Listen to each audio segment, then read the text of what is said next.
All the caveats. This thing is like really, really early alpha. It's ugly.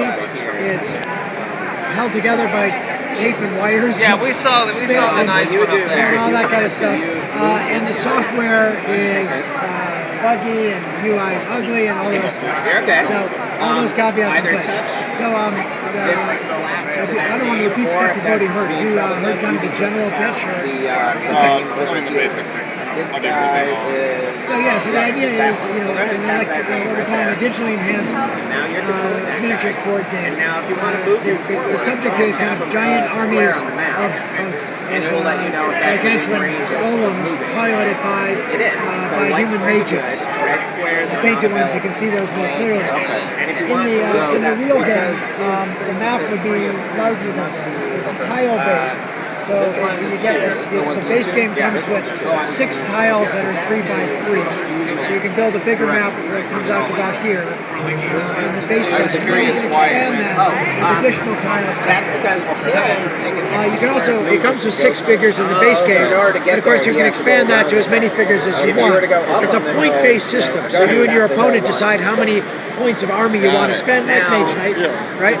And in many ways, this is kind of a return to my goals, my original goals of Mage Night, which was how do we take a figure game, make it faster to play, more accessible, but yet actually get more sophisticated rather than dumbed down.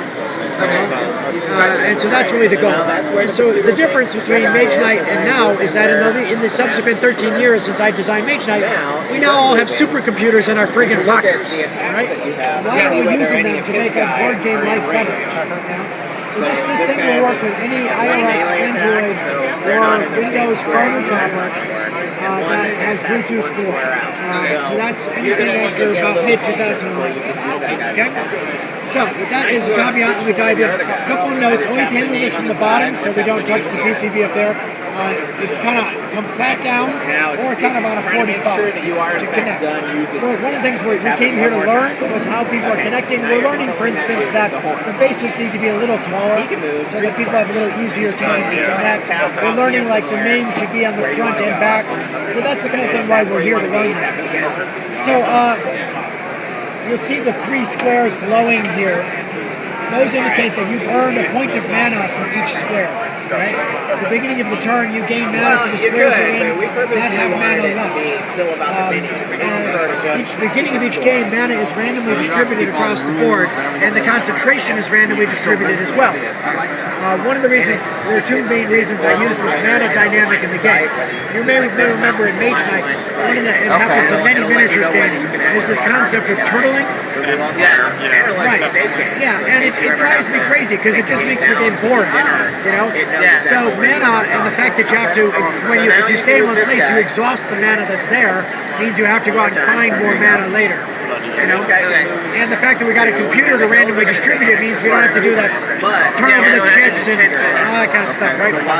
So that's number 1 thing. Now, what do you spend the mana on? Well, you spend the mana on blessings, curses, and miracles from the gods that are associated with your army. Your army has 3 types of characters in it. The golems, the golem knights, which are digital and you can assign to whichever golem you want, and the gods that you've chosen to be the kind of patron saints of your armies.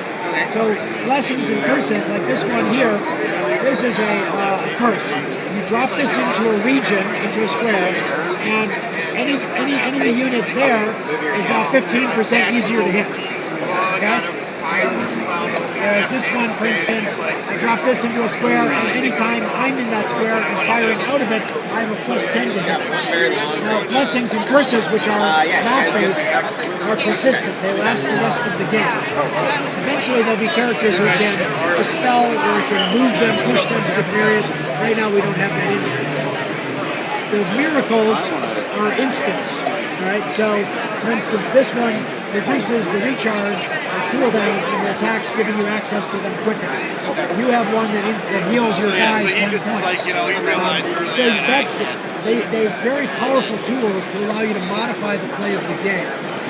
One of the reasons that's important is the other thing that always drove me crazy in Mage Knight, BattleTech, and Warhammer, and many, War Machine, and many figure games, is that the guy who loses the first couple of figures is pretty sure he's going to lose the game, right?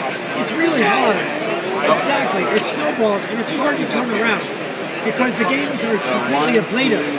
Right? You don't pick up resources over the course of the game. Well, here, when a figure is destroyed, you get a third of its army points back in mana right away. And so now you've lost a figure, but you've gained a resource. And you can use those blessing, curses, and miracles in an intelligent way to turn it around. And even in the really unbalanced early version that we have here, where people lose the first figure in a 3-figure game and typically think they're screwed, they've seen people turn that around using that command. So it's an interesting dynamic. Anyway, so one of the key things here is to get rid of reference. So if I go to map info, I can just tap on any area on the map and I can learn what it does. So for instance, here I see that the trees here provide cover.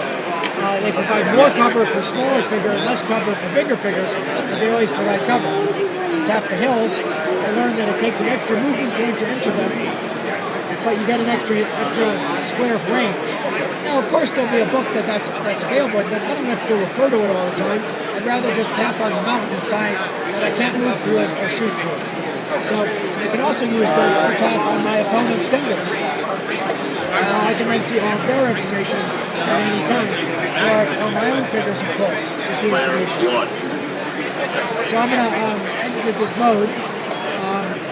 The real one won't be modal. It'll just be a button where you tap it and then press. And you tap and press and it won't interrupt the game flow. That's just the real stylus has buttons. This one doesn't. So let's go ahead and start the game. You activate a figure by pointing to it. Now you can switch and decide you want to go to this guy, whatever. And you can until you complete a move or an attack. That's when you're committed to a figure. Right? When you're committed to a figure, you have to do all of its moves and attacks you want to do this turn before you go to the next figure. Alright? I'm going to walk through, this figure is just an example of what they mean.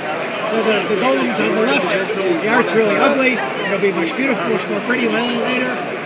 To the right there we see the pilot, and his name and the fact that his special action has a 2-turn recharge.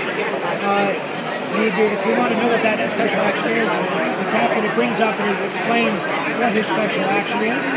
He gets an extra speed for the turn. That's really kind of more sophisticated than most people are dealing with during the course of the demo, because it's an extra layer of gameplay. So I'm going to go on to the golem stats. First one is movement. 2 movement points. Normally a square is a movement point, except for the hills, which are 2. The slash means that you can move on diagonals. Not all figures can. Some can only move with diagonal. Underneath that is his defense. The first is dodge. The broken arrow there is dodge. That reduces your chances of being hit. Armor reduces damage if you are hit. And next to the heart is health points. How many points you take before your figures move from the game. Below that is this figure's 3 attacks. The first is the name, bone slash, and so on. Next to that is an icon that represents whether it's an area of effect weapon or if it's targeted to an individual golem. The area effect will affect everybody that's in one region, one square. You can have up to 4 small guys, 2 medium guys, 3 mechs, or the Colossus just got. Okay? Next to the area effect, underneath that is the golem, which is targeted to 1 guy, is the range. 0 means it's a melee attack, you have to be in the same square with the guy to use it. 1, 2, 3, so. Next to that is the to hit. Actually, you can just... to hit works where we start with 50, basic 50. We deduct the to hit number, we add the target's dodge number, we add the modifiers for all the terrain that the shot travels through. And then lastly, we add an occupation modifier. So the more golems that are in a space, the more cover any individual golem gains, with the smaller ones gaining more from the bigger ones. This is kind of, many years ago I did a game called Battletech. And then you can move mechs. And one of the things I wanted to have, I'd like to think I've learned a couple of things in the intervening 30 years. And one of the things I never liked is that the game Battletech, it really migrates towards the big guys. Because the little guys just get stomped so easy. But now you can finish so that's moving why into his square the dynamics, and like then use your melee. the terrain providing more cover for little guys than big guys. Like the fact that when big guys are in with little guys, they get cover. It's all to try to make those little guys a more sustainable and valuable unit. You know, it also makes sense, right? I want these little guys closing, even with enemy big guys, getting cover from the guys they're fighting in melee with, you know? So it covers that kind of stuff. Anyway, next is damage. That's obviously reduced by the by the armor of the target. And lastly is recharge or cooldown, which determines how often you can use the attack. One means every turn, two is every other turn, three is every third turn. Now you can use all three of those attacks in a single turn if you want. And you can use all that movement. And you can intersperse it. I can move a square, do an attack, use another square, and do two more attacks. Alright? It's totally up to you. But once I'm done with the figure, I can't come back to it this time. Alright, so let's tap this guy. Now let's say I want to move him, he's got 2 and a slash. Let's say I want to go here. It's going to go, well that's more than 2, dude, you can't move them. Alright, so it then shows me, well here's the areas you could move to, where do you want to go? So I want to go out and around the hill. So what about today? Okay. Yeah, that's because you can go diagonal, so it goes on around. Oh, that's you what take over. 60, right? Cool. Now you tap the name of the next figure. Now, if there are things you can do to increase and then, chances. because it's saying you're not going to be able to do anything else here, are you sure you want to do that? Just go ahead and tap it. Tap it again. So now he's chosen, and you can do his move. Every turn you're collecting mana from the So that squares that you're too far because of the hills. pulling magically. And then you tap a second time to confirm. You can use those to power these You go spells. and take the Gray other ones guy, you don't point to the have right of his mana name, for. White and ones again you a second will. time. Go ahead and push that tap. There's one time you actually touch the screen. Tap in your favor. Tap that lower left He one. can move orthogonally. So But this for instance, one, he could what you do is you place slide in it behind first here in the region to itself, protect, use the mountain to and block then the all the LOS. enemy golems in that region are affected by that curse. Okay. So that's Now the one way double that you tap can is going to be replaced by a button reduce the on dodge the thing and for heartbeat confirm. maker easier. So you just tap it once and Or confirm. there's another So one at this that point lets you'll you hit end increase your turn. attack power. First one ends his turn, Got and quite a then big screen. Okay. so So whichever you figure you move want. that guy, There you go. remove everybody else that you want to. Oh, hold on. Let me check one thing here real quick. Yeah, okay, these guys are not, they weren't set up right to begin with. Actually, he's over on this side of the map, and he's on this side. I just wanted to check that. Make sure. Alright, so you're back, he's still selected. So. Yeah, you're. So I just tap where I want to move it, right? Yep.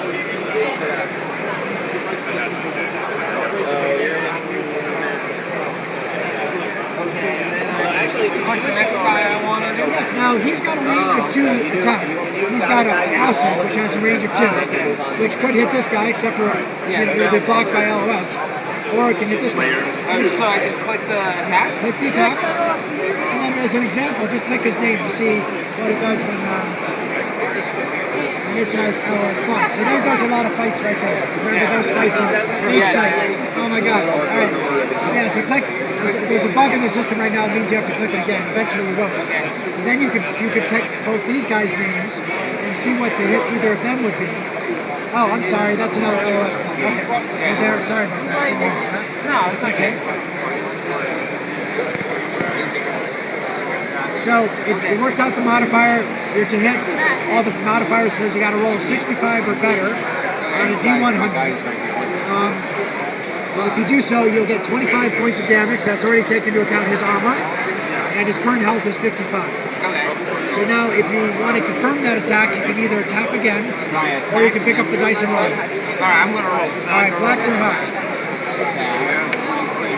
62. Just missed. Just missed. So what you do is grab your card, that little control card over there.